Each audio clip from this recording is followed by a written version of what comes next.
बिस्मिल्लाहिर्रहमानिर्रहीम। लाखों करोड़ों दरूद नबी सल्लल्लाहु अलैहि वसल्लम की शान पर और उनकी आल पर। दोस्तों, चैनल ज़रा खान मीडिया में आपको खुशामदीद कहता हूँ। अरब माशरे की तारीख पुरानी तारीखों में से एक है। बाकायदा सऊदी अरब का क़याम 1932 में बरतानिया की रजामंदी से हुआ। सऊदी अरब को उस वक्त दुनिया में अहमियत मिलना शुरू हुई जब 1937 में मशरकी इलाके अल असा में तेल दरियाफ्त हुआ और तेल की फरोख्त से तरक्की खुशहाली के दौर की इब्तिदा हुई। सऊदी अरब में इब्तिदा ही से कुरान और सुन्नत और मजहबी रुझान रहा है और आज़ादी से लेकर अब तक सऊदी अरब में ना तो कोई सिनेमा कायम था और ना ही कोई तफरीगाह कायम थी।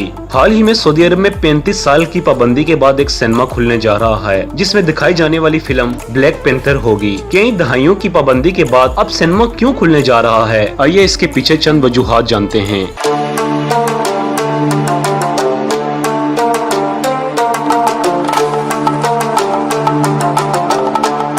सऊदी अरब में बरसरे इक़्तिदार आल सऊद के पास 20वीं सदी में सियासी ताकत के दो अहम सतून थे। एक तेल की बेपनाह दौलत और दूसरा मजहबी क़ुव्वतों के साथ गैर रस्मी माहिदा। 21वीं सदी में हुकूमती अखराजात और नई मुलाजमतों के लिए न तो तेल की दौलत काफी है और न ही शाही खानदान के ऊपर मजहबी असर रसूख रहा है। दिगर अरब ममालिक की तरह सऊदी अरब की आबादी कदरे जवान है। इसकी 32 मिलियन शहरियों में से ज्यादातर की उम्र 30 साल से कम है। शाह सलमान के अपने नौजवान तरीन बेटों में से एक 32 साला मोहम्मद बिन सलमान को वली अहद का ओहदा दे दिया गया। मोहम्मद बिन सलमान को सामने मुस्तकबिल में कई मुश्किलात सामने आ रही हैं। सऊदी माशियत को तब्दील करके इसका तेल पर इंसार कम करना है और नौजवान सऊदी शायद वो मेयार जिंदगी न रख सकें जो उनके वालिदैन का था। मगरबी तज्जियाकारों के मुताबिक आइंदा आने वाले बरसों में सऊदी अरब शायद अपनी पहले वाली जिंदगी न गुजार सकें। हाल ही में हुकूमत ने खवातीन के गाड़ी चलाने पर पाबंदी हटा दी है और साथ में कंसर्ट्स और फिल्मों की भी हौसला अफजाई करना शुरू कर दी है। एक सर्वे के मुताबिक तकरीबन 2/3 सऊदी